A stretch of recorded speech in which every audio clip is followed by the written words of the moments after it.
Hello everybody, how are you all doing? Just a second, I think I'll plug in my. Hello everybody, how are you all doing? Welcome back to Man City Unplugged, your very own Man City fan channel. I almost forgot to plug in the mic before the start of the show, and yeah. So we have some interesting pieces of transfer news today. I don't know where this saga started from. Actually, I was actually very surprised seeing it, the Neymar story, and then I went a little bit deep into the Neymar story and stuff. And the news about the Neymar story is. There's apparently been a bust up between Mbappe and Neymar on the PSG field today, and then again this Neymar set to leave PSG. The story has come back again, and a lot of I won't say tier one journalists, but journalists have been lower tier journalists have been reporting that Neymar to City actually could be on, and people are telling that this is the reason why City are selling a lot of players this season. Sterling going, Zinchenko going. It doesn't make sense to me, but people tend to believe that Neymar to City can happen. This I've seen discussion in a lot of social media forums and stuff, and people somehow seem to think that Neymar to City is on. I just struggle to see how Neymar can come to City. Easier Pep Guardiola sort of player. JSK is here. Hello JSK. Hey JSK, how are you doing? JSK says, have you seen the Gerard Romero's tweet? No, no, no. I haven't seen it. Can you please explain to us actually briefly or something? What did he say? I haven't seen his tweet. I've just seen this Neymar story and a few others. I've seen Fabrizio Romano today talking about Nathan Ake, but I've not seen the Gerard Romero tweet. Football Creek says it's because Bernardo to Barcelona. If Bernardo leaves, then Grealish is in the midfield. But I can understand that this Bernardo to Barcelona rumor has come back again. See, Barcelona have to pay 30 million euros in wages spending to Frankie de Jong, and they're looking to escape it by selling him to Manchester United. And I don't know why Bernardo Silva wants to go into financial turmoil. I don't know why Bernardo Silva wants to go into a club where Champions League beyond a certain limit is not guaranteed. I was talking to another friend today, and he was saying even if Bernardo goes to Barcelona, I mean, they might as well drop out into the Europa League. So what's the difference? What's the point in Bernardo actually going to Barcelona because of the financial turmoil? Because of it's still a project that they're building. Why would Bernardo Silva want to waste his prime years juggling between Champions League, Europa League? They don't, and I don't think Barcelona have the finances to compete with Madrid, so Bernardo is not guaranteed trophies over there as well. But anyway, talking about this Neymar thing, actually, I found it interesting because like football critics told anyway that Bernardo might leave Grealish into the midfield, Sterling no replacement. Does it actually indicate a change of style from Pep Guardiola? Is Pep Guardiola moving towards you know playing those inverted wingers kind of system where the width will just be provided by fullbacks? If you think deeply about it, that actually seems to be true, because you see the profile of players that have been coming in, especially in the last 2 years, right?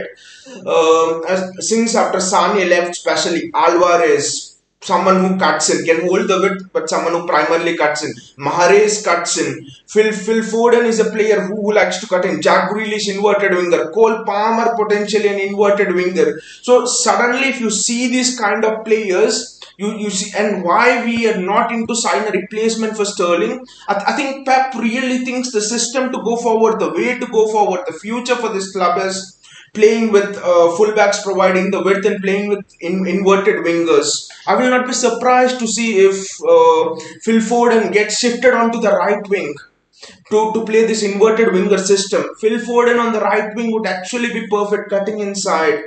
And now it makes sense that maybe why we are not going for a Sterling replacement at all, because Pep thinks Foden can also play there.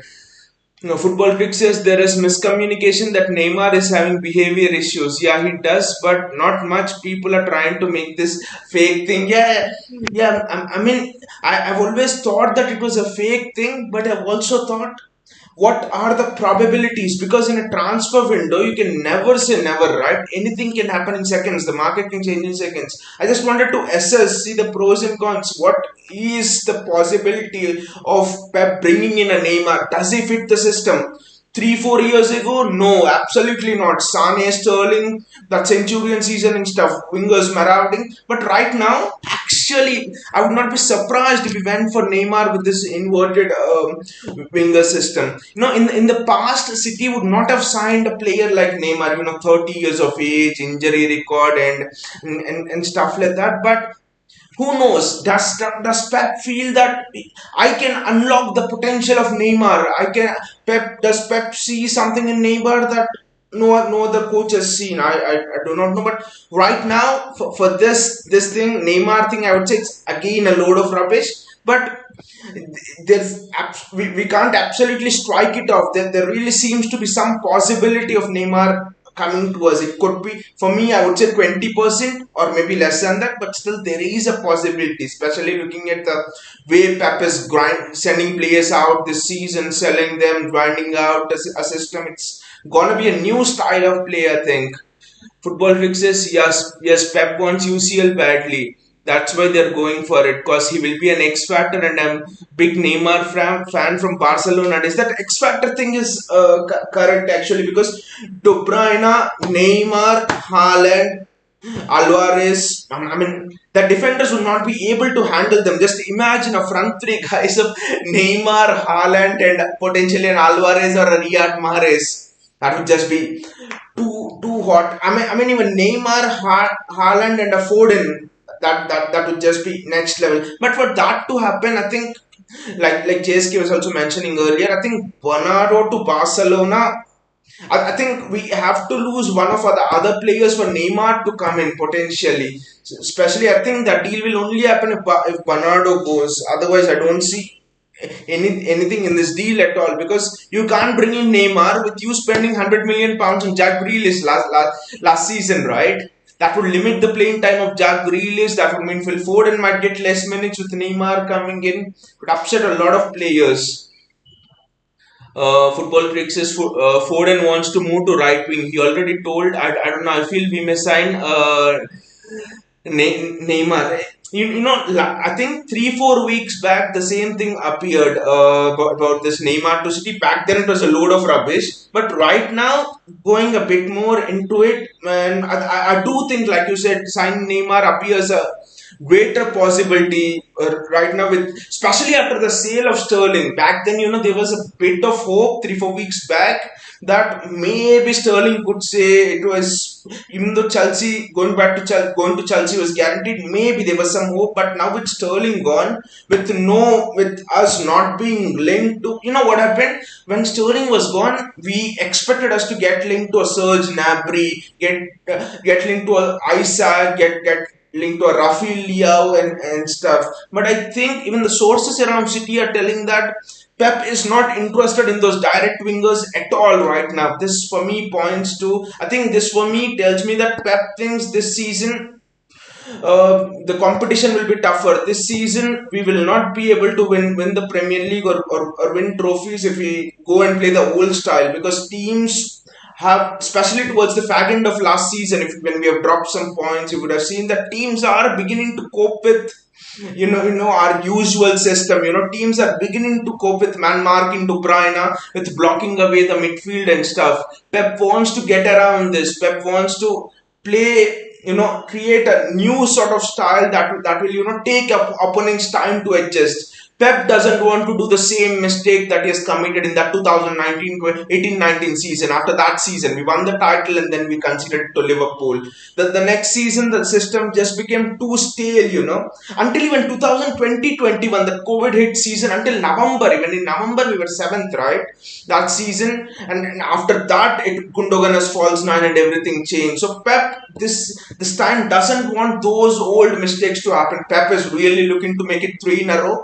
Pep is looking to get that UCL thing. So I would not be surprised if Neymar comes and Foden moves to the right wing and stuff. Uh, JSK says, I think Foden should go back to his natural position as Cam. Actually, JSK Pep Guardiola had spoken about this, I think towards the end of last season or something like that. I think. What Pep Guardiola said was, for Foden, yes, Foden was a central attacking midfielder in his youth days and all. But one thing is, Foden does not know how to control the tempo of the game. Foden does not know when to stop the match, how to quicken the passes and all of that stuff. Foden still plays at one tempo, high, high, high. Everything has to happen quick. And Pep specifically told that as a midfielder, you see David Silva, you see those kind of players. They know when to inject that pace into the game, and Foden is still not ready for it. So I don't think Pep sees Foden as ready for being that cam position. But I personally think that if Pep has to bring Foden back into the midfield, it might be in that Bernardo Silva position. I mean, next season if Barca come for Bernardo again, I think Bernardo might leave, and I think that cam position, I mean that central midfield position is Foden's best position because the way he can spring those passes from deep as well as play those short passes. I think that's an ability which very few attacking midfielders have, where you can do both of them. Long passes, keep the position, control the play. Even I think it would even be an upgrade on Bernardo Silva, for example, because Bernardo Silva escaping the press, short passes, strong running. But can Bernardo Silva play those Pirlo-esque long passes? I don't think so. I've not seen him play. I think that is an extra we get with Foden actually. So Foden might not be a bad replacement for Bernardo if Bernardo leaves.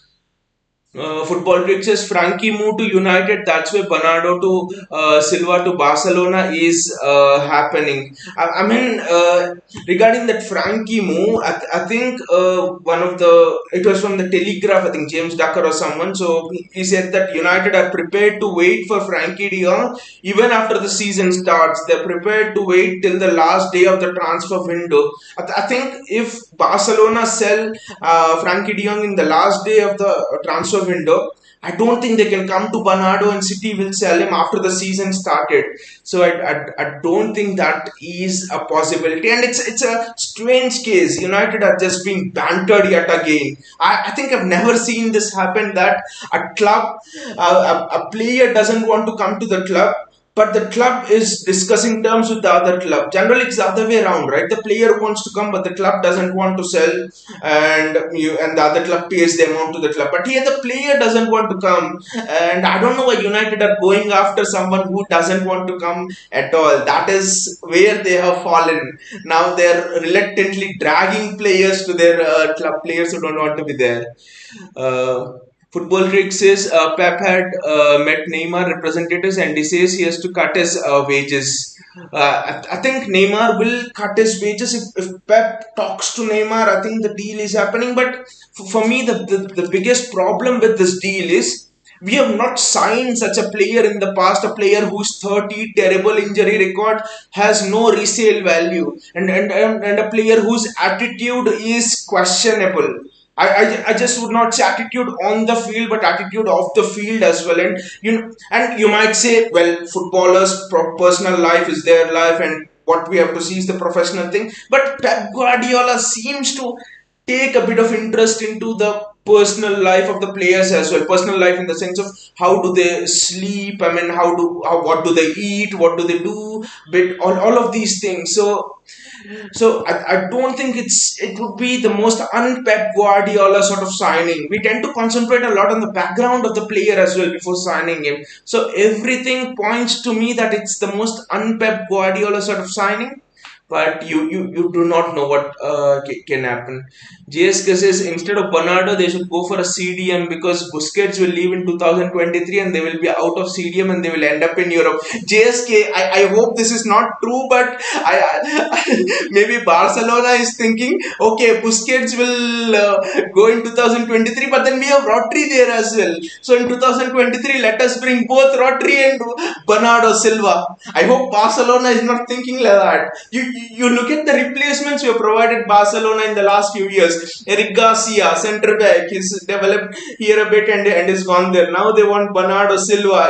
Attacking wise, they took Ferran Torres. Apparently, about Ferran Torres, a tweet came out 2 days ago. I thought I'll discuss it with you guys, but I forgot that. Joan Laporta, in a private party, apparently said, someone recorded it on the mobile as well. Apparently, said that these Manchester City idiots have sold us Ferran Torres, who does not score goals. He literally said those words in a private party. So I don't know why he says Ferran Torres cannot score goals. I think Barcelona has made it let that for him.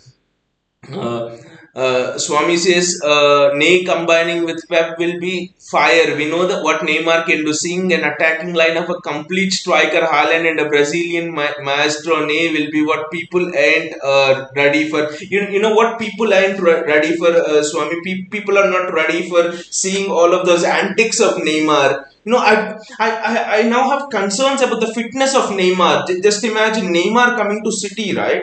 And then how will he train at those high levels? How will he have the fitness to run for that long, press relentlessly, help out your fullback and all of that stuff? No, it's not just about, I know we're talking about the attacking ability of the Neymar, the talent of the Neymar, but here you're seeing players like Zinchenko, for example, half as less than one fourth the talent of Neymar, but still did wonders in a Pep Guardiola system. Nathan Ake maybe wouldn't get into most of Pep Guardiola's teams, even as a fourth choice centre back. Is ready to dig in, is ready to train hard under Pep. So you see the attitude that Pep wants. You dig in, you want to give 100%, all of those things, and Neymar is just far away from it. And the fitness of Neymar is a big concern for me. JSS, have you seen the conspiracy going around that what 9320 Blue posted on Blue Moon Forum and it cryptically used lyrics of Not 19 Forever of album St. Jude and incidentally Bellingham is 19 years old. I've seen that also, JS, and I've also seen this Neymar thing also. It's from that 9320 thing only, right? Even this Neymar thing is been posted, and apparently most of this 9320 thing, I mean most of what he posts is 9320 things, especially in the last 1 year, most of them have been true. He said that Haaland would come to City, and then he dropped off in the middle, and then he again said Haaland would come to City, and stuff like this. So now people are thinking that, and he was saying that Neymar will come to City. That's what he said, and apparently people are telling that he has a source who's close to the close to the club and stuff. But I don't think that he will be correct this time actually. And the Jude Bellingham thing, I don't think we are gonna do that Jude Bellingham thing this season. I think it will be next season. Maybe if Bernardo Silva goes, we might go in for Jude Bellingham, but I don't see Dortmund losing both Haaland and Bellingham in the same summer. They haven't done that. JSS, this guy is reliable sort of, and he's the one due to which Neymar saga has again gained for. Exactly, he's gained his reliability, especially in the last 1 year or so, one and a half year, where he has posted a few things and they've come true. But again, I would like to hear it from maybe a Fabrizio Romano or a tier one journalist, at least a sniff that internal discussions Neymar has been discussed, something like that. Because otherwise, this Neymar thing, see, it could just be a hit and miss. For example, if this is a hit, Neymar, what he says, then I think his reputation will just grow too much. So I don't read into this too much into this as of now. But I wanted to systematically dissect it to see how much of a truth is there in this Neymar story, especially seeing the profile, seeing the system we are changing, what kind of the things, the attitude of Neymar, does it fit into this system? And I mean, looking at all this, I actually think it's a negative. I don't know where this thing is coming from, because again, Pep likes to keep his team sort of strong, closed knit group together, and he likes to have that warmth in the team. He likes to have players with which who are not as vocal, players with his comfortable working within. I mean, all of those things, those little things which Pep Guardiola really wants. Not I cannot see anything in Neymar there. Yes, yes, he also predicted Haaland coming couple of months earlier, and also stated that our three players are going to London mid-June. And the Haaland prediction is actually a bit this thing. Yes, he predicted Haaland was coming to City, and then he called it off 4 months later, telling that Haaland deal might be off. And then again, he's told that Haaland is coming. So it's a bit on and off. But yeah, like you said, he has done a few good predictions. But Neymar would just be a big prediction, and without a sniff from the athletic or a tier 1 journalist, I don't think this is uh, possible. JSK says, by the way, I think Bernardo will stay this season and he will move to Barcelona next year, and we can go for all out for Bellingham. Haaland and Foden can be the catalyst. Yeah, exactly. I think that seems to be the best thing actually, with Bernardo going next year. I'm sort of thinking, you're at City, one of the best clubs in Europe. Why do you want to go to Barcelona? What is there?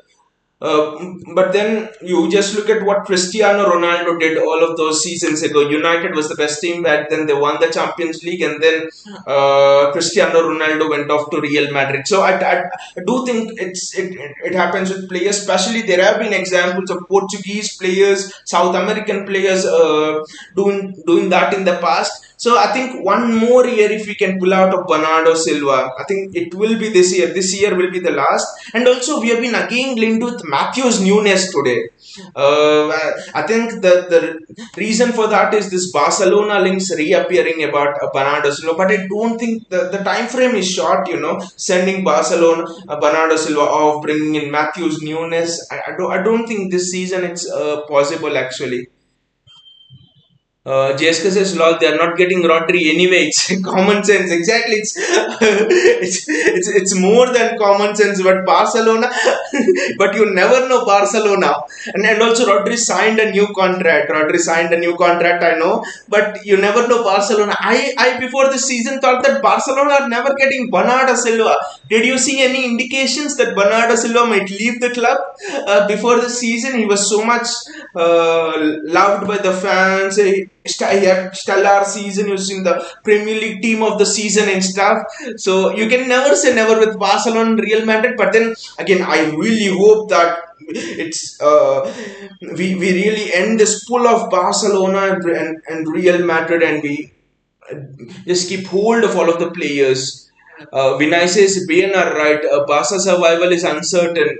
Here we got first installment of Torres months ago. If Bernardo goes, he should demand 50 million in advance.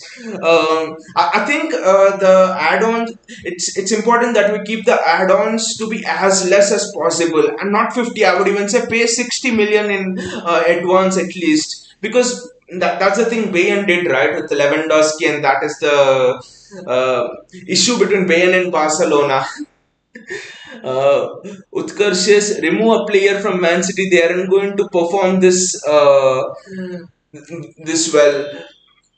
I mean, are you asking me, Utkarsh, which player, if I remove from City, they're not going to play this well? I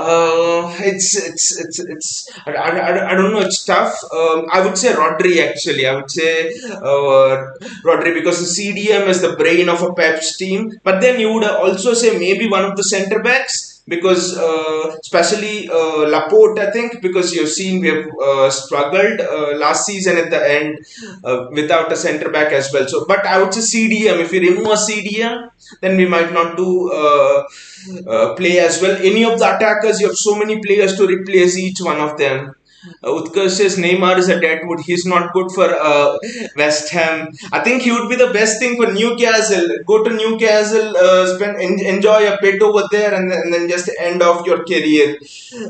Because of Neymar comes to City, he needs to it's the what Neymar is not understanding is he'll not have time to joke around and have all of those issues with players in the training grounds, pads and all. Coming to City is a real deal. You just have to sweat, train. Pep is not afraid to drop you. It doesn't matter if you're a Messi or if you're whoever it is. Pep doesn't care about reputations. What Pep sees is, are you at the top of your game? Are you focused? Are you performing well? Vinay says Neymar would give us popularity, but is injury prone. He invites challenges, and if Pep wants him, we can't doubt Pep. I think the only thing why we buy Neymar is if, like you said, if Pep has a word with our transfer team, with Tixi Bagaristan, that please get me Neymar, because it doesn't make sense that you buy Neymar for a business sense, because we are already sustainable, we are already in profits, and Haaland shirt sales, Alvarez will become a star, Foden, who's becoming one of the mainstays in the England team, might get Bellingham. It doesn't make sense in terms of bringing Neymar in for popularity. The amount of money he brings by shirt sales will almost equal the amount of disruption he might cause in the squad, and suddenly, just by bringing in one signing, you're suddenly disrupting the environment that Pep Guardiola has worked for 6 freaking years. It happens. It has happened in the past that a player comes into the dressing room and he can just disrupt things. Like it has happened with some players at United, for example, all those 3-4 years ago, right? The leaks from the dressing room and stuff, all of that. So and there are reasons why PSG wants to get rid of Neymar. The new transfer director is said to be very successful in building teams. And Luis Campos is the transfer director there of PSG. And if Luis Campos has built Monaco, he has built Lille, two successful league winning teams over there who have beaten PSG to the title. And if he thinks that Neymar is not good enough in building the next team, so there might be big problems out there. So I really think this Neymar deal is just a load of crap. Uh, Football Trick says, well, what I'm seeing that Bernardo moving to Barcelona next season and City signing Messi with our City Football Group connection. Actually, Football Tricks, I will not dismiss that, because New York City FC, he can spend 1 year here just like Lampard did, for example, and then he might go off to the MLS and stuff, and signing that would actually be better than doing this Neymar deal, actually, because Messi at that age next year maybe will be happy to spend some time on the bench, and then come back and play for a bit, pass on his experience to youngsters like McAtee and stuff. So I think that is a better deal than Neymar, actually. Vinay says Neymar will definitely hamper development of young players, and but exactly the development of. I mean, it would again occupy an attacking position, and we suddenly have an overload of attackers, even with us selling Sterling and stuff. Where will Cole Palmer play? Where will Foden play? Where will Grealish play? Bernardo stay? So lot of question marks. There were links, I think, at the start of this month, at the start of June, actually, Saka to City.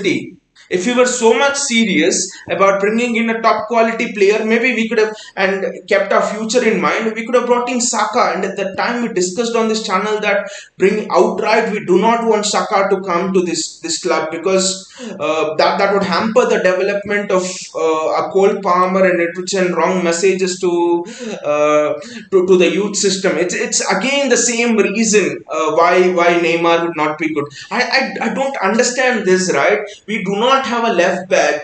We proper left back. We are short in defense. Why are we not being linked with a proper defender? I find this silence very strange. Why are we getting linked with Neymar, all of these attacking players? I don't understand this. Football critics, I remember Fernandino saying Pep made him football again. So that's why I feel Pep will help Neymar too. But Fernandino always had that attitude, right? Football critics, even before Pep came. But does Neymar has that attitude? I know you cannot judge a person just by seeing what he does on the football field, because as fans, that is what we know about a player. We don't know much about their personal life. But with Neymar, it's kind of different. With Neymar, you almost always know what is going on in his personal life as well. You compare it to any of the City players. Rodri, the guy doesn't even have an Instagram account. Just an example. I don't say that having it is wrong. Players should be active on social media, but you see the kind of profile of players Pep is going for. Not too much. They don't make their personal life being known too much. They're not that outward and stuff. So this is where the things come with me. It's never about talent. It's never about footballing ability and stuff with regards to Pep. It's more than that, because Pep knows if you don't have enough talent, if you're still willing to work hard and put in the yards, Pep can transform you into a world superstar. So that is the thing that concerns me about Neymar. Vinay says we should get more of UK players. Spanish national players want to move to Real Madrid or Barca. Uh, that is another reason, Vinay, why we need to develop our youth more and more, and we are doing that. Foden will not go anywhere. Palmer will not go anywhere. So I think we are on the path to doing that. I think Bellingham is English actually. You can play. That's why we have signed Calvin Phillips instead of a Matthews Nunes, especially keeping in mind this what is happening with Bernardo Silva. That is the reason I think we bought in Jack Grealish. So you already see that there are a couple of English players out there in our team. So I think we are on that path. We are on that path, and I think it's also a quality of Pep Guardiola's teams. Wherever he has gone, he has always given preference to the players of that nationality. You see, Spain, most of the Barcelona, most of the Spanish team was filled with Barca players. You see, Bayern Munich, most of the Bayern Munich team was with German players. It's the same thing he's almost trying to do here at City as well. That's been a common thread throughout all of Pep's teams. Football kicks as well. What I'm seeing is that Bernardo moving to Barcelona next season and City signing. We have done that actually. JSK says no need Messi. We are not playing in MLS. All the Finnish players come to our club. If Bernardo leaves, Bellingham is the replacement.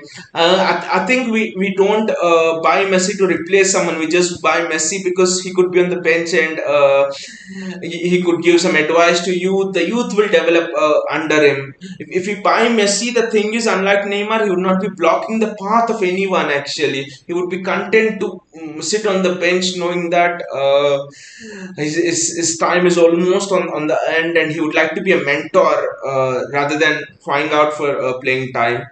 Vinay says, to be honest, don't want Neymar. Even I don't want Neymar. So, even last time we didn't want Neymar. I mean, what I don't want is someone who could disrupt the environment. And with Neymar, I see that happening because the kind of team we are building, the kind of effort we have put into squad building, the path we are in. You see, you just look into it. Why do legendary teams break down? One is it could be because the transition to a manager is not good.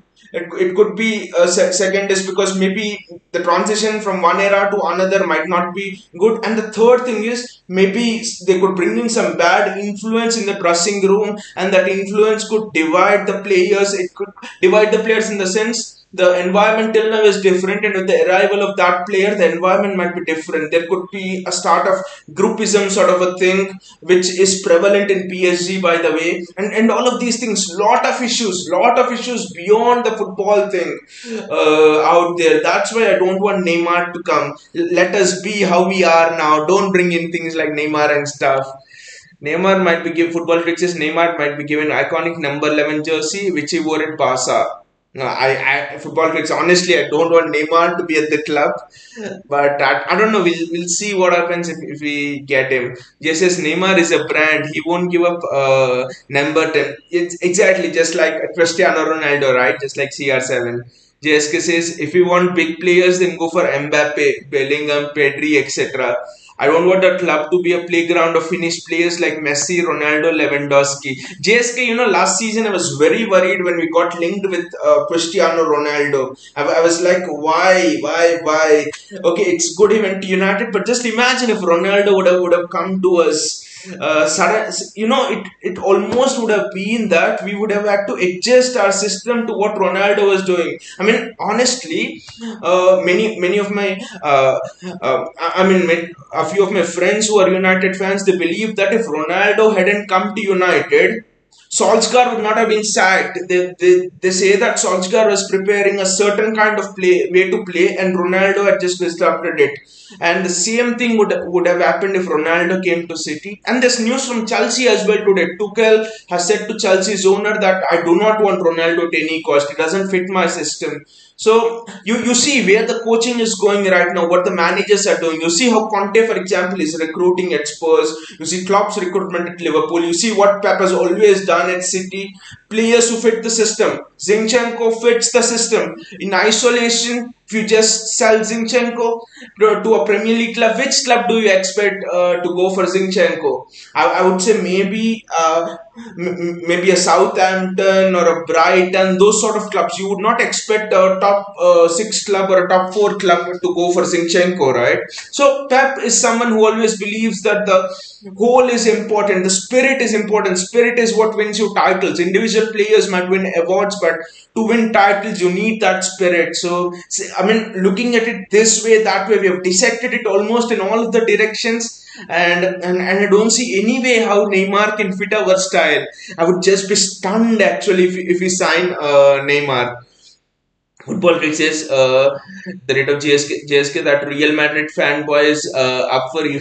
Vinay says out of topic. How do you think we should counter teams like Spurs or any other team who thrive on counter attack? Any formation change? Yes, Vinay. Actually, we were talking about this a few days back on this channel as well with the 3-5-2 formation, and I do think that playing a 3-5-2 formation is absolutely essential this season in a few games. I wouldn't say change the structure for all of the games, because you see there's a similarity with what Conte is doing right now at Spurs, Chelsea, 2016-17, Pep's first season. Conte transformed to the 3-5-2 formation, and Chelsea went and won the title. You know, when did Chelsea struggle in that season? When Pochettino, who was the coach of Spurs then, changed the formation from 4-3-3, which they normally play, to a 3-5-2. He matched Conte's formation, and that is the way I think in which you stop teams, especially Spurs. I think that is the only team which I'm worried about hitting you on the counter, because they hit you on the counter in a strange way, right? With Liverpool, it's different. You almost have a traditional shape playing against a traditional shape, right? But it's Spurs, they play Son and Kulusevski very high up, and then Kane comes into the midfield and presses, and then he passes it to Son, and suddenly if your shape is a 4-3-3 or a 4-2-3-1, you suddenly leave huge gaps, right? Because Kulusevski and Son are so wide. Even last season when we were losing against Spurs, I was just losing my shit. I was just thinking, how do you even win against these teams? How do you draw against these teams? You know, the way they hit, because Son and Kulusevski, they're so clinical on the counter. So do think that formation change is essential for a few games, actually, especially that Spurs game. Football Freaks says it seems for me that City trying to build a massive fan base and attraction. That's why we want Neymar. But City already have a good fan base in Brazil, right? Football Freaks, because you know Fernandinho is from there. We've had a couple of South American players also. Aguero is from there, Argentina. So I think we have a good fan base in South America and in Brazil. So I don't see the point, right? If we have to target the fan bases, there are other untapped regions where we could target. Actually, City's fan base in Africa, for example, is not as good. It's still developing. I mean, in Asia, it's still developing. So I think there are regions where City can target, and I don't think Neymar is the answer for targeting those fan bases. I think. Uh, Football Tweaks says Bellingham will move to Liverpool. I hope not. Football Tweaks. I think we have to go. in for him at full force. If we lose Bernardo, we are going in for him. The thing is, if we don't lose Bernardo, I don't see us going in for Bellingham actually, because then Bernardo will be there and Calvin Phillips will be there. So I don't think it makes sense to go for Jude Bellingham then actually. So I think it all depends on the Bernardo situation. But what I fear is, what if we lose Bernardo late next season? And Liverpool wrap up a deal early on for Jude Bellingham. That is the situation which actually frightens me about next season, about this timing of losing Bernardo. See, it's not when you lose the player, it's all about the timing. It's about the timing that you lose the player, because that is important to get your necessary targets. Just imagine, what if we had gone for Cucurella first, and if we had gone for Haaland next. What would have happened? Haaland would have been in the hands of Real Madrid, for example. You do not know the situations there. The situation might have been a bit more tougher. So I think timing is incredibly important, especially in the transfer window. JSK says no, Liverpool can't afford his price tag, and nowadays boyhood club doesn't matter. Biggest is Lakaka, Mbappe, Pogba, etc. I think the price tag is a bit of a misleading thing about Liverpool, I think, because if the right player comes, if the player of a profile of what Klopp wants comes, I think Liverpool are willing to go around 100 million, 110 million as well. Because you see what they did with Darwin Nunes. They just blew United, for example, who were sort of said to be in the race away. So Darwin Nunes was interested by quite a bit of clubs. So I don't buy into this thing that Liverpool cannot afford the price.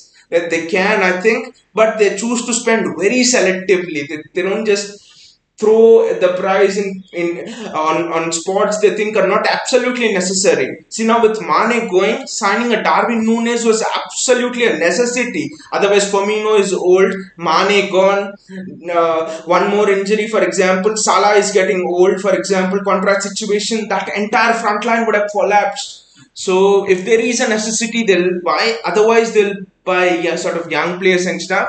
And I think Jude Bellingham is actually a necessity for Liverpool than for City. That is my worry here, because you see their midfield. Since Wijnaldum has gone, they haven't replaced him. Jordan Henderson is what, 31 something. He'll be starting picking up. He'll start to pick up niggles and stuff. There's only Fabinho over there. Curtis Jones last season missed through injury. Inexperience in midfield. So Liverpool's midfield is threadbare. There's no one in Liverpool's midfield. Thiago is getting old, 31, 32. So I think the clinching factor in the Jude Bellingham deal might be the playing time actually. And Liverpool might offer more playing time. They would offer assured playing time. Fabinho, Bellingham. Klopp would say, you will start in my midfield. But can Pep tell that to Jude Bellingham next season, if we go for him, that you're an assured starter? Rodri, Bernardo Silva, De Bruyne. When you look at those three players, they're at a level bigger than Jude Bellingham. So Jude Bellingham will think, I go here, I would maybe have to compete with these players. So I do think that there are a lot of factors that will go into getting Jude Bellingham. But I also think that price will not be an issue in that Jude Bellingham deal. There'll be a lot of clubs. Just like in the Haaland deal, price will not be an issue. There'll be a lot of clubs, including Madrid, PSG, everyone who will want to get Bellingham. So price will not be an issue. They will want to match anything. The playing time, the sort of system Bellingham is playing in, lot of other factors will actually come in. Football Trick says Arsenal is perfect place for him, so that we don't let Arsenal win the title, even giving Chelsea Sterling. UK something a special agent what Chelsea do when they send players to Arsenal. I think, like you said, Arsenal is a perfect place. And regarding that Sterling thing, I would like to think that what would Sterling? I mean, how would Sterling play along with Timo Werner? The kind of chances that they might finish. I mean, the kind of chances that they might miss. Actually, that would actually be hilarious. JSK says Cucurella is what we need for counter-attacking teams. I don't think Cucurella is the answer for counter-attacking teams. And I mean, not just Cucurella, I don't even think Walker, even if you tell me Alphonso Davies or any other PSC left back is the answer for counter-attacking teams, because the days are gone when we are getting caught on transitions, right? Especially after that 2019, 18-19 season, Juan Malilo joins City. He helps us hold that 4-2-3-1 or a 4-4-2 shape when we lose the ball. We get into that 4-2-3-1 or 4-4-2 shape, right? So if we have it has become much more lesser that we are getting beaten on transitions, but against counter-attacking teams, I think shape is the answer. Especially, and also see what Conte has realized is very smartly that to get at Liverpool, to get at City. See what do Liverpool and City have in common. We play high fullbacks, right? So Conte has realized that, even Tuchel to an extent has realized that to get at these teams, you need to exploit that space in behind, especially on the wing. So I do think that that is. I think we need someone who can cover those spaces back, and I think the only way you can cover those spaces back is maybe tell both of your fullbacks to stay back, and that is not how back plays. And the second way is match the formation, man to man. Go man to man. I think going man to man is the best way to stop a Conte team or a counter-attacking team, because through the middle, I don't think any team can exploit us on counter-attacks. I know Palace did last season, but it was a mistake. See, without any mistake, we lost to Spurs. We conceded 3 goals last season, and when you don't make many mistakes and a team wins against you, then you have to look at where your fault lies. So matching the formation is the answer, I think, for that. Roshan says, bro, are you Indian or what? Yes, Roshan, I'm an Indian. I'm from Hyderabad in India. Roshan, what's your views on Barcelona recent transfer news about Bernardo Silva?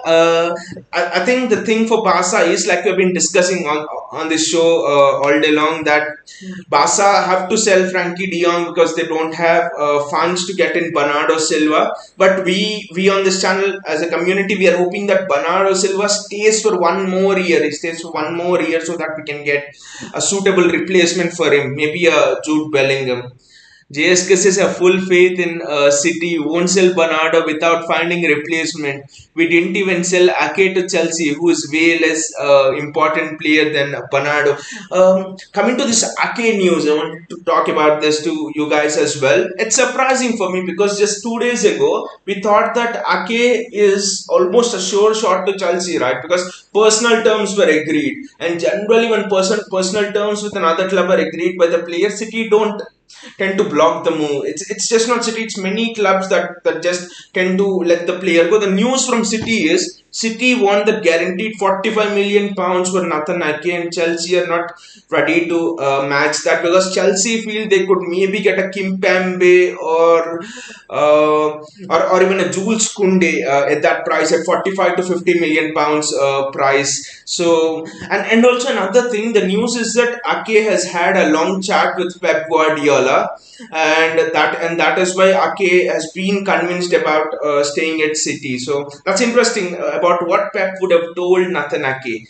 Roshan says, do you think Pep will have more legacy than Barca when he will leave Man City? Exactly, Roshan. He'll have a much more greater legacy here, because the first thing is Pep, when he leaves City, we are assuming he leaves City in 2026, something like that. We are assuming that Pep will have already built at least 2-3 teams before he leaves City. He would have transitioned teams, which he has never done at Barca and Bayern Munich. Pep would have been seen as someone who has pioneered the youth system at City. He would be seen as someone who has brought forward and through Palmer, through a lot of young graduates through from the academy. I mean, above all the trophies that Pep has won, above all the prizes he has won, and above all the attacking style of play, what Pep will be known for is instilling the sense of personality and character in our style of play. See, before Pep came also, we won trophies. Pellegrini won trophies, Mancini won trophies.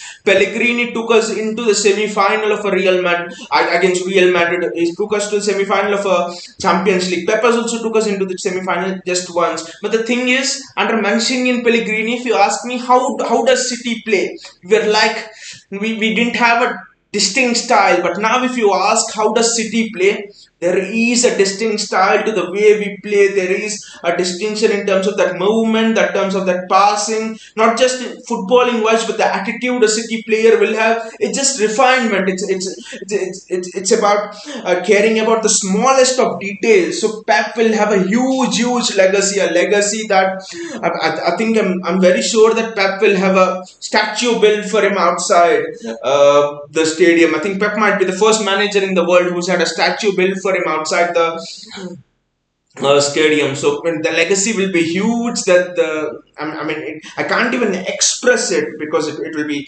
so much more than footballing things. What Pep will leave when he leaves City. Football Critic says we should go all out for Donny Van de Beek. He's the perfect guy to replace Bernardo. Football Critics, Donny Van de Beek is interesting. I've always liked Donny Van de Beek in the sense of playing that false nine position. I don't know how Donny can play in that Bernardo role, adapt to the Pep system there, but as a false nine, I would think Donny would be perfect in a Pep system. That the way he exploits those spaces, the way he intelligently just runs behind defenders. Donny is the perfect false nine for us. But as a CM, I don't know as much about Donny, how well he would get into this Pep system. Jessica says, but good thing is Ederson has got a serious competition, so we don't need to worry about shot stopping. If he fails, he'll be replaced. Ortega, right? Stephen Ortega.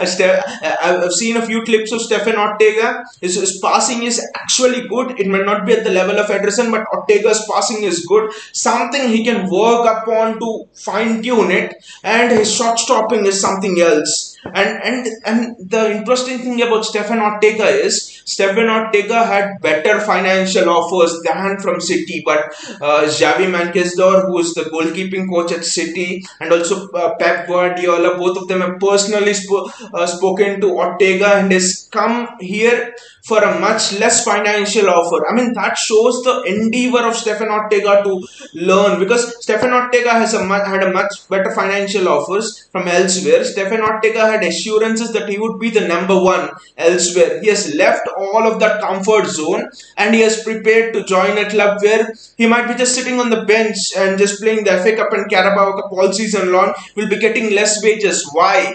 Why? Because I think he's confident that if I work hard, I have the talent in me, if I work hard and give my best, I can replace Ederson. How many keepers have we seen are there in the world, especially who can tell themselves that I can replace Ederson? I think Ortega is a very special signing for us. It might go unnoticed, but I would not be surprised if Stefan Ortega starts in the Champions League and Ederson starts in the Premier League, because Champions League shot stopping is absolutely crucial. I think that is one element which we are missing. So might be he could actually start in the Champions League. We do not know. Football fixes. Ederson was a great shot stopper when he was out at Benfica. He just lost his touch. Competition was required for him. Exactly, I think with Jack Steffen. Actually, Jack Steffen was also a good shot stopper, but he was not at all good with the feet. He tried to improve, but he was not at all good. And also, I think you cannot judge a goalkeeper on shot stopping, especially in a Pep Guardiola system, because you don't have many shots to stop, right? So you need to be sharp and alert to that one chance. See, the 1-2 chances we concede in a game are absolutely high quality chances, and we are expecting the goalkeeper to stop that. So that it could be a bit of a leeway to give Ederson, but where I cannot give leeway is. But where I cannot give leeway to Ederson is his positioning. His positioning also seems to be a bit of a crap this season, actually. So Ortega will definitely provide him with the necessary competition. Roshan says, really, Barca played tiki-taka under Pep and won all, including a treble, sextuple, making Messi, Iniesta, Xavi, and you're saying more legacy than Barca. See, you're only talking about the footballing things here when I tell Barca. How can a manager leave a great legacy at the club? He has to be known for something which is greater than himself. And what is that something greater than himself that Pep left at Barca? you cannot explicitly say that, but at City I can say what has Pep beyond the footballing things, what Pep has done in terms of developing the academy, in terms of putting a system in place, in terms of giving us character, in terms of giving us that fearlessness in tough situations. I mean, in terms of developing that spirit, there's a lot of things he has done. And also that is without Messi and stuff, without players who have been ingrained in his style of playing and stuff. So I think Pep leaves much more greater legacy at City, and I can argue with anyone all day long, whatever they say. Much better legacy at City than at all of the clubs he's ever been or he'll ever be to. Football fixers. Donny used to play that role in Ajax. Exactly. Those I saw a few clips of Donny playing that role for Ajax, and I was like, wow, he would be the perfect fit, right? The way he finds that space. See, Bernardo is a good false nine, but Bernardo is not. I think Donny has a bit more mobility in terms of picking out those spaces. Bernardo's best position is in the midfield, I think, more than Donny's. And as usual, United are using Donny in a wrong manner. Um, Roshan says, I think that only Manuel Neuer and Ter Stegen are better ball playing than Ederson in the world. I would like to think that Ederson is a better passer than both Ter Stegen and Manuel Neuer actually, because the kind of passing range that Ederson has, the ease with which Ederson actually finds finds the attackers. I think ball playing, Ederson is better than Ter Stegen and Manuel Neuer as well. So, okay, shot stopping, you would say that all day long, even there are many goalkeepers who are better than Ederson, but ball playing, I don't think Neuer and Ter Stegen are that better than Ederson. JSK says, man said Ter Stegen. Exactly. I don't understand this. Okay. Neuer and Ter Stegen were good when were the seen as good ball playing goalkeepers. When that ball playing system, I mean, when ball playing goalkeepers were a bit rare, right? They were not like how prevalent it is today, how prevalent that style of playing out from the back is today, right?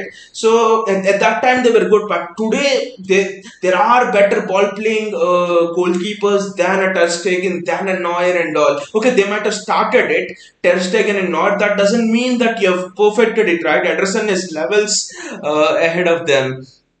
Football Freak says Pep will develop Phillips in that CM role. I have a feeling that's why we signed Phillips. So if we missed out on Bellingham, we don't have to be worried. Exactly. I think that Phillips signing is sort of an assurance for Pep in the centre back position as well. With John Stones injuries, for example, I think we also needed some cover at right back. So I think it covers both the positions, and also Rodri needed an understudy. Okay, we had to replace Fernandinho, but Rodri also needed an understudy over there. So competition that Rodri doesn't get into his comfort zone. I think Phillips ticks a lot of boxes. And also he could compete for the centre back position also, I feel. Especially with how comfortable Phillips is on the ball. I think I would not be surprised if Phillips offers competition, if Pep plays Phillips in that centre back position. Roshan says, at the rate of JSK, I said the ball playing ability. Exactly, Roshan, we're talking about the ball playing ability only. I don't think the ball playing ability of Ter Stegen and Neuer is anywhere near Ederson, even I would say that. The accuracy with which Ederson picks out those passes is something else. JSK says, or we can develop Grealish into Bernardo. He was a beast at Villa. JSK, if you remember, that was one of the reasons why Pep bought in Jack Grealish actually. The season before last season, Bernardo was not a regular in the team, and all the rumors were that Bernardo was leaving. That is when we spent £100 million on Jack Grealish, right? It could have actually turned out to be a lot more different. Like, for example, if the rumors 2 seasons back were not that Bernardo was leaving, maybe we could have gone for Harry Kane. We would have paid that 150. Then might be we would have not got Haaland. I mean, a lot of things would have been different. So I always think, especially in the transfer window, if we do not get a player, I think we just listen to what destiny leads us to. Especially after missing out on Sanchez and Harry Maguire, I've said to myself, we miss out on a player. Just hope that destiny has better stories written for us. So with the Grealish thing, I think Grealish absolutely has the ability to play in that midfield, and Grealish can absolutely.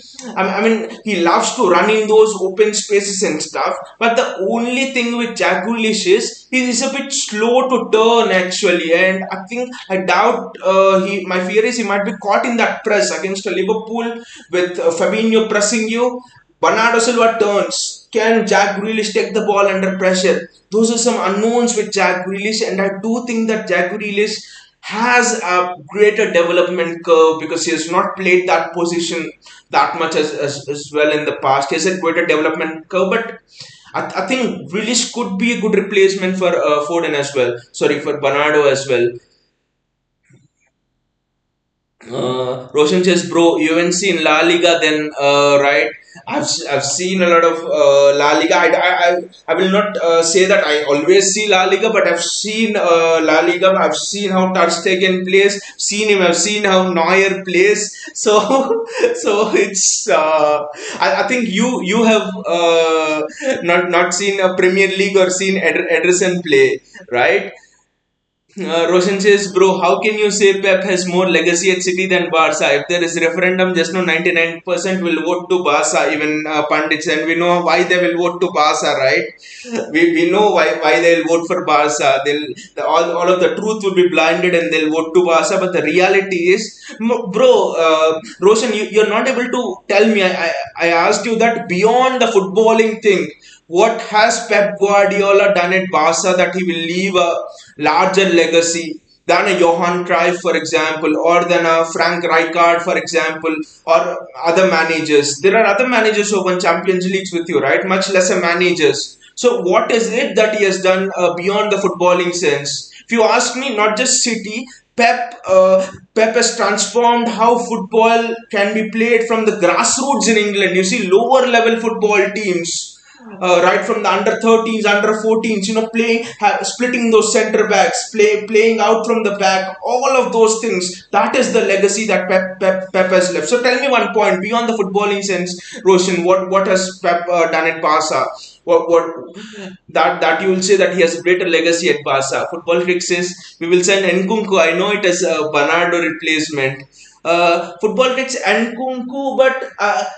I don't know, but are we talking about the same Nkunku football pitch? Because I see Nkunku is an attacker, right, from Leipzig. He plays as a striker. He scored 3 goals against us, scored a hat trick against us in the Champions League, right? Is it that Nkunku you're talking about? Because I think that Nkunku is more suited as a winger or an attacker or even a midfielder than than a central attacking midfielder. Roshan says, yeah, your club is doing good just now, but don't be too biased. Watch other leagues as well for your better knowledge. Sometimes better to watch other leagues as well to understand football. Roshan, are you trying to promote La Liga because I've heard its viewerships have dipped off? Then it's a wrong place to promote La Liga.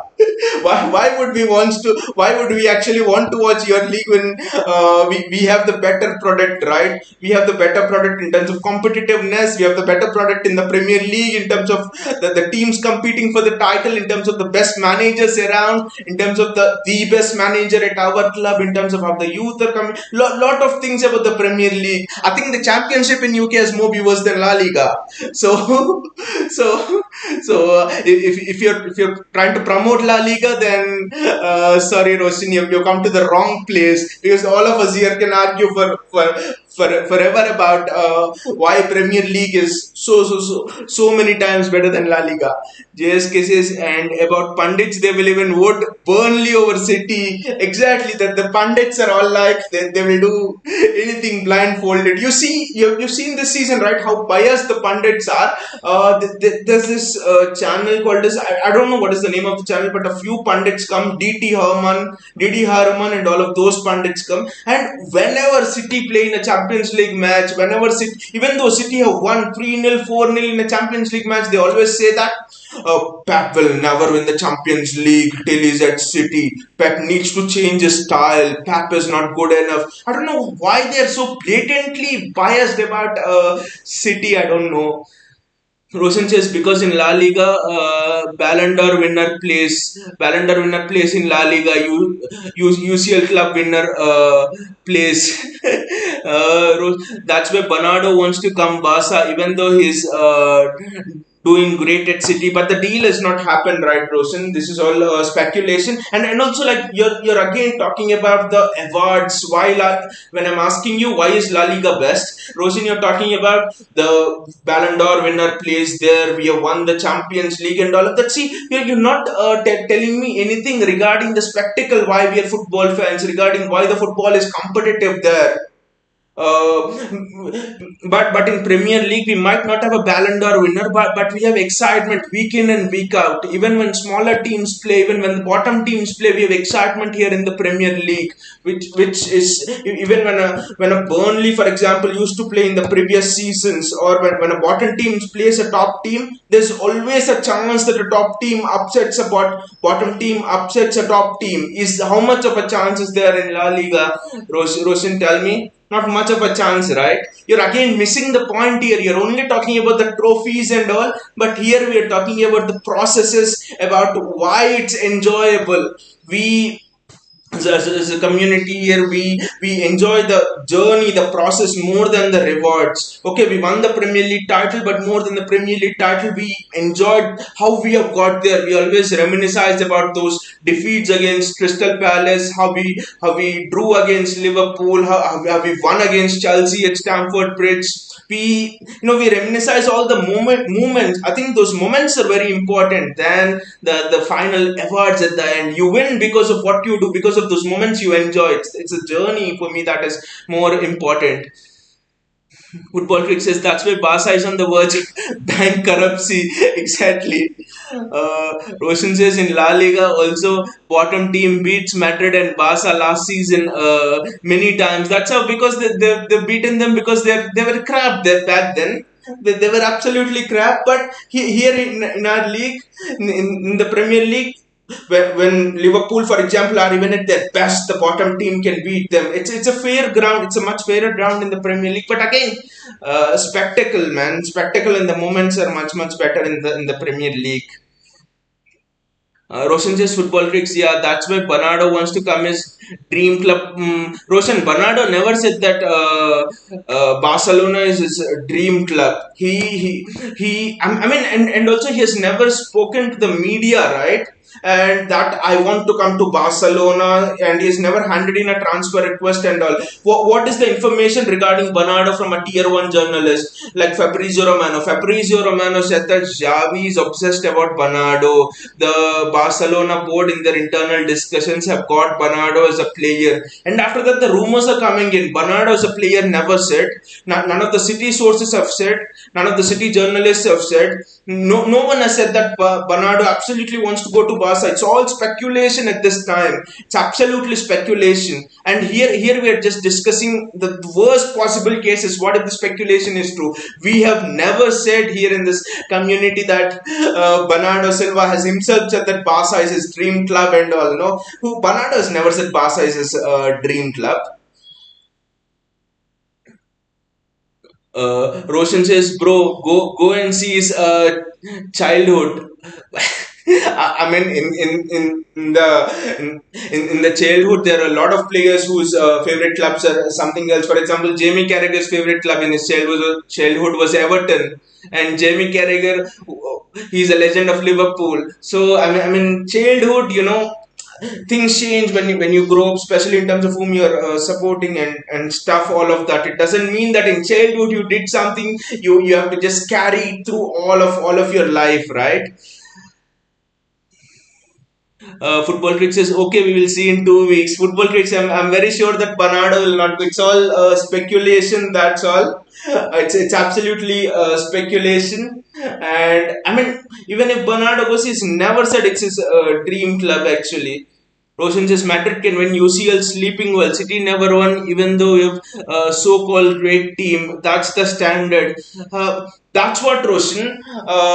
You're comparing standards just with winning trophies. It doesn't mean that if you won the trophy, you're the best team in the land. How did Madrid win the UCL? It was pure luck. It was pure luck, guys. Everybody in this community will say the way Madrid won against PSG was pure luck. The way Madrid won against Chelsea was pure luck. Against City, we should have actually just rolled over you 7-1, 8-1. That's the score line. We should have destroyed you. It was pure luck in the last minutes against Liverpool. You won by pure luck with Courtois saving you. So it was almost like you were playing defensive, and you won. What is the thing if you win like that? It's of no use, right? If you have to win on the front foot. I do agree there were good Madrid teams in the past, but this team was absolute shite. This team was they just won by defending.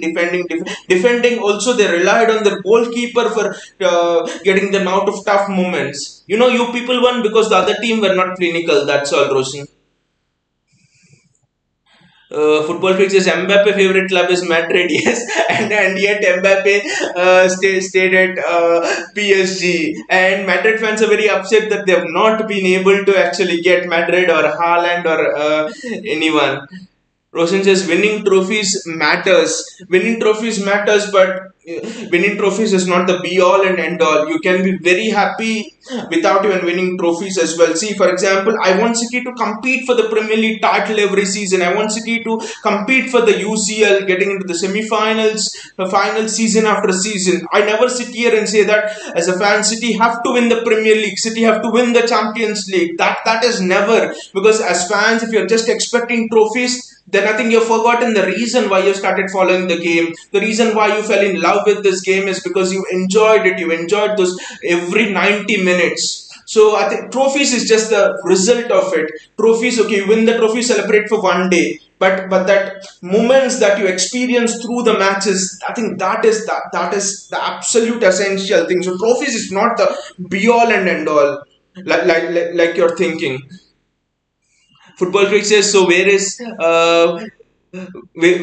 Why is he in PSG and not in Madrid in La Liga? Exactly, what Mbappe, right? Roshan says, oh, so this season is luck. What were you doing other seasons? See, other seasons we were having our faults. Other seasons, see, when were we serious? When did we seriously start competing in the Champions League, right? Only 2017, 18 regularly get into the last stages. So we are building. What if you have to get back to this Real Madrid thing, Roshan? What about those Galacticos era, right? In 2001 to 2010, how many trophies did you win in the Champions League? One trophy. You spent so much on Beckham, you spent so much on Ronaldo, Kaká, in the end, Zidane, in the entire Galacticos era. You won bloody one Champions League from 2001 to 2010, from 2003 to 2010, one or two Champions League. That's it. After spending so much, and yet you had so much history from 1950s Puskas and all winning trophies, right? But yet in that decade of 2001 to 10, just one trophy. We are just getting started. So don't compare your development to our development. We are on different roads. We are on different paths on what we want to achieve, and the dream of what we want to achieve is much more different from what you wanted to achieve. For example, in Real Madrid, you bought in all those Galacticos. You wanted to sell more shirts. You wanted to make it a brand. What we want to make is a sustainable football club, along with making it a brand as well. The City Football Club. So the way we are structuring things are different than what you are. So the paths are different. Roshan says first taste the UCL smell. I mean, we are more content as fans. We are happy here in this community. Everyone is happy as a City fan without even tasting the smell of UCL. So what is the big deal in that? It's not that we are desperate like PSG fans or even Real Madrid fans. Even after winning UCL, so many UCLs, US Madrid fans are desperate that want to win another UCL and all. We are still content. We enjoy our football. We laid back. We enjoy our football. If a trophy comes, fine, yes, because we have fought for it, we have got it. It doesn't come, still we are happy because we are happy with the style of play. We are content with ourselves, and as a Madrid fan, what I'm seeing in you is that you are not content with yourself. Football crits, just a reminder, we City have a European trophy if you don't know. Yes, exactly. We won the European trophy in the 1970s, right? When we had a great team back then. We won a couple of Premier League trophies. Then it was not the Premier League. I know we won the first division trophy as well back then. Roshan just spending billions and billions of money and still not winning. You still just compare Roshan on what did you do in the 2000 to 2010 era when you spent a lot of money. Football critics get jealous of us. We will keep proving you wrong. Exactly, football critics. See, when opposition fans are feeling jealous of you, they're envying you. It means that you're doing something right. Otherwise, why would they bother, right?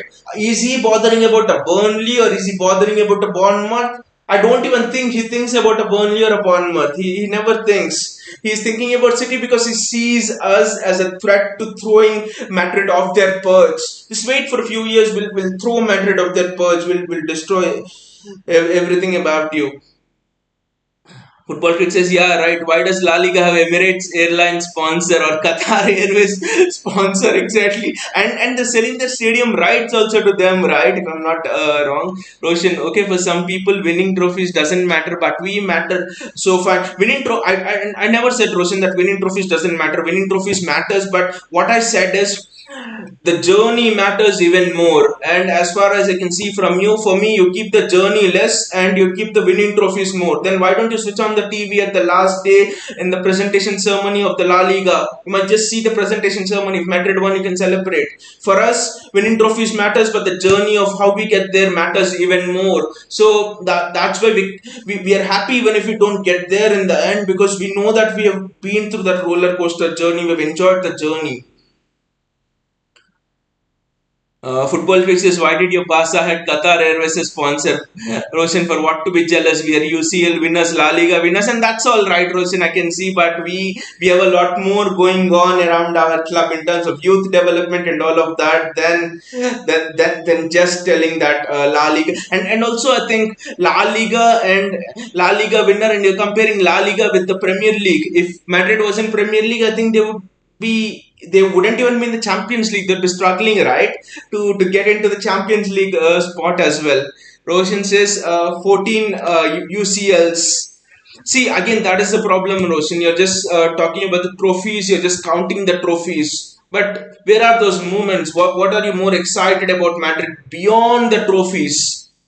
So I don't see that. So if a fan is just talking to me about the trophies they have won and all of those things, I'm like, that is fine. You won trophies. At the end of the day, they're just silverware. But what about the moments you're experiencing in the process of winning those trophies? And that means it's a bit hollow up there. Roshan says, yeah, journey matters. See this season, Madrid journey. They beat PSG, Chelsea, City, Liverpool. Is this all? Yes, exactly. It is due to luck. There's no doubt about it. It's all due to luck. Even your fans didn't believe that you'd beat all those teams, right? You see those visuals in the stadiums back then. You see the replays of those matches. None of your teams believed it as well. Sorry, none of your fans believed it as well. Roshan says moments is that we win UCL three times in line with again. See, moment you're comparing moment to that winning moment, that trophies. Man, go go and see where you have enjoyed the stuff. Do you just enjoy seeing the trophies being lifted? We know we enjoy the game being played. We like to we are football fans because of the way the game is played more than lifting a trophy. Roshan, 2011 Barca is a journey. What do you say, Roshan? Okay, I'm talking all this luck to win. See, Roshan, I've not said about just the luck to win the UCL and stuff. Those years, right? 2015, you won the UCL and stuff. Those 3 years that you did well. You had a great team. You had a good team, and you won those trophies. I'm okay with that, but talk something beyond the trophies as well. Just saying that we have so many trophies, just like United fans nowadays say that we have the biggest fan base and all of that. But I pity you, mates. You might have the biggest fan base as United fans, but what you get to see is shit football from the last 4, 5, 6, 7 years. So I pity you. So I mean, more than talking about the history, talk about Talking about the present, and okay, we might not have got so many Champions League trophies and stuff in the history, but we are building history right now. We are creating history, and that is why we feel so good to be empowered to have it in our hands to create history. Football tricks says, did you guys beat them in away game? No, I don't think they defeated them in away game. Madrid had never beaten City at the Etihad. No, they've never beaten City at the Etihad. We had defeated them in a group in a quarter-final game, I think, in the Champions League as well in that COVID time. So they had never beaten us at the Etihad as well, and we should have honestly blown them away. Football tricks, those missed chances and stuff. Roshan says present is we are European champions. Yeah, just like football trick says, first beat us at the Etihad, then we'll accept that you're European champions. A European champion cannot beat us at the Etihad. So I mean, not just us. I don't think they can beat any of the top four, top five English teams. Just imagine if Madrid is in the Premier League, for example. I don't think they'll even finish fourth. They'll maybe finish fifth and stuff like that. So I think all this debate about Madrid having so many UCLs and all of the history, mate. Talk something else without history. We are in the process of creating history, and you guys are fearing that history might be snatched away from you one day, and that is the reason why you're clinging on to it with so much. I mean, have we ever have we ever talked so much about winning those Premier League titles back to back twice, winning so many trophies and all of that? We have never done that. We speak about winning, but more than winning, I think we know that there is a lot more as City fans to enjoy, and you're not getting that point, Roshan, that you can enjoy things beyond trophies. That's why you didn't get that Pep legacy thing, and you will not get this as well. You're just looking at the trophies and the jersey numbers and the star players and the Ballon d'Or awards. That's it. Football is way beyond that. Sport is way beyond the final reward. Sport is almost an escape into reality. So just look for those things, Roshan. Roshan says, I've heard that Man City Stadium never filled. From where have you heard? You just keep on hearing things again because opposition fans can't defeat us on the field. So they need to have a stick to defeat us off the field, and they do all of these things. That is just a lot of fake news. You just see on the Champions League nights against Madrid, for example, how the City Stadium was filled. The atmospheres at City Stadium are fantastic. You see the way we ran onto the pitch after the Aston Villa game. The passion from the crowd. This crowd has seen football moments which the fans of other clubs might have never seen before. Getting relegated, being in the championship. By the way, Roshan, in the 90s when we were in the championship on Wednesday nights, we got our stadiums filled. Going to lower tier clubs on Wednesday nights, on rainy nights, we got our stadium filled. So that is what the fans at this club are. So did not get the stadium filled and all of that crap. Roshan, this football is all about fans, and the reality is that you're not able to get fans. Roshan, I think that you're looking at City more than you're actually concentrating on Real Madrid. So that is why you're bothering more about what City does. But I mean, I think you've not seen the games when the atmospheres are absolutely brilliant. You've not seen the fans fill the stadium and all. You're just reading some crap articles written in journals and all of that. Check the statistics that the Premier League have submitted and come back again. You'll know the truth. You know the truth about the clubs that fill their stadiums the best, and City are in the top three actually, and you'll be surprised by that statistic. Anyway, guys, I know it's been a long show today and a lot of discussion and a lot of banter as well. Thank you so much, guys, for joining the show, and I hope that you have enjoyed it. And thank you so much again for contributing to the discussion. Uh, Again, see you all guys, and do click on the like button if you've enjoyed the show, and do click on the bell icon and the subscribe button to get notifications. We'll have one before we go. We'll just take that one more comment about Roshan. He says, "What to concern about Madrid? We have best number nine, have veterans in midfield and young guns as well. Back as well. What to worry?" I mean, we have seen what to worry. We have seen what to worry in the Champions League games that you have played against Chelsea, City, and PSG. Exactly. Still, they can't beat us at the Etihad. And you have, yes, you might have the best number nine and everyone, but you can't beat us at the Etihad. So there ends your argument. So there ends your argument. You can't beat us at the Etihad, and we have beaten you at the Bernabeu before. So there ends the argument. There ends the argument actually. So I hope you don't lose sleep, Roshan. Seeing this discussion, people know who is losing sleep over what. You're losing sleep over proving to us that Madrid is way above a City and all of the other clubs, and you've got everything wrong.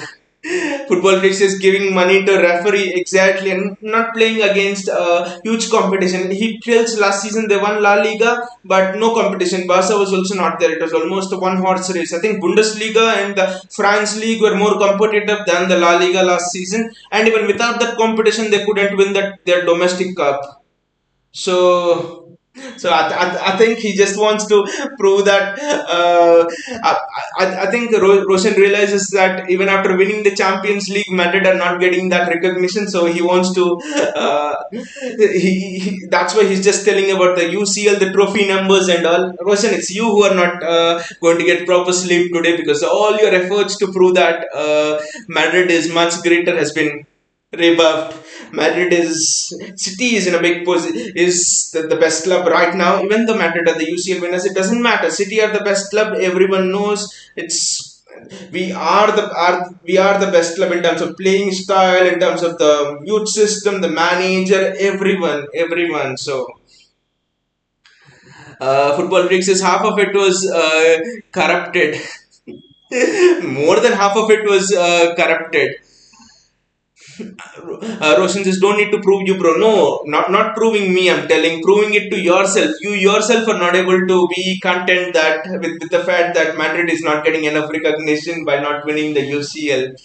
So that's why you want acceptance from other fans, and we are not able to accept that. Anyway, guys, thank you for joining again. It's been a long show, and see you all, guys. Take care and good night.